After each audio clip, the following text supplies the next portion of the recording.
Di suatu desa, hiduplah seorang janda tua yang bernama Mbok Sarni. Dia tinggal sendirian dan merasa kesepian. Ia sangat mendambakan adanya seorang anak yang bisa menemaninya. Suatu sore, Mbok Sarni pergi ke hutan untuk mencari kayu. Namun, di tengah jalan, Mbok Sarni bertemu dengan raksasa. Ia gemetar dan ketakutan, dan memohon raksasa untuk membiarkannya pergi. Baiklah, aku akan melepaskanmu kalau kau bisa memberiku seorang anak untuk disantap. Gelegar suara raksasa tersebut. Tapi, aku tidak punya anak, jawab Mbok Sarni dengan lirih. Kalau begitu, ambil biji mentimun ini, aku titip untuk kau tanam. 15 tahun lagi, aku akan kembali untuk memakannya. Geram sang raksasa.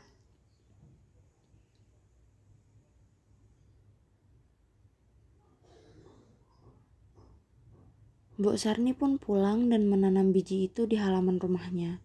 Setelah 2 minggu, mentimun itu tumbuh dan berbuah sangat lebat. Salah satu mentimun terlihat berukuran cukup besar. Mbok Sarni kemudian memetik dan membelahnya.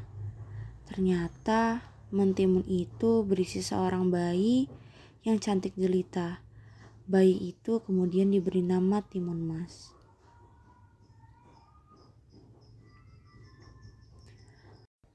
Walaupun bahagia mendapatkan seorang anak, Mbok Sarni teringat akan janjinya pada raksasa.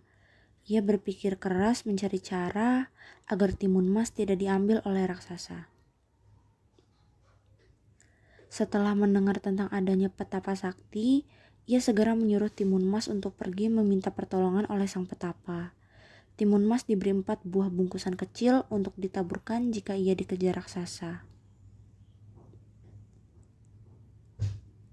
Benar saja, ketika saatnya tiba, raksasa datang menagih janjinya. Mbok Sarni berusaha mengulur waktu agar Timun Mas bisa kabur. Menyadari hal itu, si raksasa murka dan segera mengejar Timun Mas. Pertama, Timun Mas melemparkan kantong yang berisi biji mentimun. Sungguh ajaib, timbul ladang mentimun yang lebat buahnya. Langkah raksasa pun menjadi terhambat karena tubuhnya terlilit batang mentimun. Lalu, dari jarum di kantung kedua, tumbuhlah pohon bambu yang sangat tinggi dan tajam. Kemudian, garam dalam kantung ketiga mengubah hutan menjadi lautan yang sangat luas. Namun, raksasa tetap saja berhasil terbebas dari hambatan dan terus mengejar Timun Mas. Karena ketakutan, Timun Mas pun melempar kantung terakhirnya yang berisi terasi. Dari situ terbentuklah lautan lumpur yang mendidih. Akhirnya sang raksasa terjebur di dalamnya dan mati. Timun Mas kembali ke rumah Mbok Sarni dengan lega. Mereka pun kini hidup berbahagia. Terima kasih. Assalamualaikum warahmatullahi wabarakatuh.